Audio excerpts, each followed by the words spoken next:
एक भिडियो सन्देश सार्वजनिक गर्दै दुर्गा प्रसाईले भने म भागेको छैन, काठमाडौँकै मन्दिरमा सुरक्षित भएर बसेको छु, प्रहरीसँग मागे माफी। पूर्व राजा ज्ञानेन्द्र शाहलाई पत्र बुझाउन गएको काठमाडौँ महानगरपालिकाको टोलीलाई गेटबाटै फर्काइयो। पूर्व राजा ज्ञानेन्द्र शाहले बुझ्न मानेनन् काठमाडौँ महानगरपालिकाको जरिवाना पत्र, हुलाकबाट पठायो जरिवानाको पत्र। प्रधानमन्त्री केपी शर्मा ओलीद्वारा सर्वदलीय बैठकको आह्वान, संसदमा सत्तापक्ष र विपक्षीको चर्का चर्की, अराजकता र हिंसालाई निरुत्साहित गर्न माग गर्दै नागरिक समाजको धरना, राजवादीको प्रदर्शनमा भएका घटनाको छानबिन गरी संलग्नलाई कानूनी दायरामा ल्याउन सरकारलाई निर्देशन, नेपालबाट तस्करी गरेर अमेरिकामा बेचिएका 21 मूर्तिहरू फिर्ता, पुरातात्विक सम्पदा स्थानीय तहमा हस्तान्तरण, राज संस्था पुनर्स्थापना आन्दोलनको कार्यवाहक नेतृत्व अब जगमान गुरुङले गर्ने, सर्वोच्च अदालतको आदेश पार्टीभरमा केवल खारको काम रोक्नु, सभामुख बनाई तिनकुनेको घटना लोकतन्त्रमाथिको प्रारोप, 15 चैतमा भएको तोडफोड आगजनी र लुटपाटमा संलग्न व्यक्ति बारेका फोटा भिडियोहरू इमेल मार्फत प्रहरीलाई पठाउन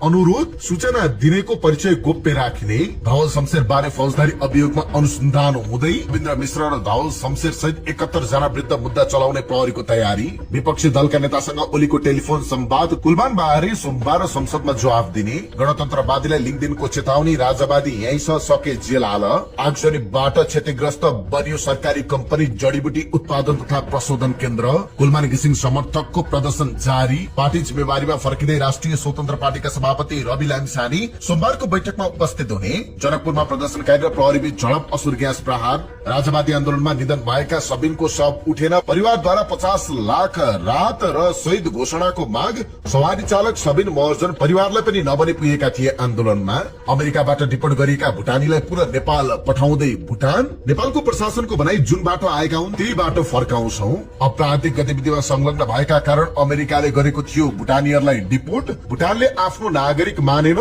नेपालमा बस्ने छैन कानूनी आधार, अन्य 7 जना पनि लुकीछिपी नेपालमै बसेको अनुमान, त्रिभुवन विश्वविद्यालयका उपकुलपतिबाट किन राजीनामा दिनुभयो भन्ने औपचारिक जानकारी नआएको शिक्षा मन्त्रीको भनाई, अस्ट्रेलियाले नेपाललाई $34 मिलियन सहयोग गर्ने, संघीय अस्पताल विकास समितिको आमदानीबाट 1% स्वास्थ्य बीमा कोषमा जम्मा हुने, नेपालका पुल स्तरोन्नति तथा मर्मत गर्न विश्व बैंकबाट 20.5 अर्ब स्वीकृत, स्कटल्याण्डमा हुने लीग 2 सिरिजको बन्द प्रशिक्षणमा 48 खेलाडी, 4 समूहमा छनौट प्रक्रिया अगाडि बढाइने, सुनको भावमा उच्च मूल्य रेकर्ड, म्यानमारको सैन्य सरकारले भूकम्पको विपदमा पनि प्रजातन्त्र समर्थक विद्रोहीहरूमाथि हवाई हमला जारी, नयाँ युद्ध विराम प्रस्तावमा हमास सहमत र पश्चिम टर्कीमा कारखानामा विस्फोट। यी र यस्तै समाचार सहित देश विदेशका 25 महत्वपूर्ण खबर संक्षिप्त रूपमा लिएर आएका छौं। हाम्रो भिडियो सामग्री अन्तिमसम्म हेर्नुहोला।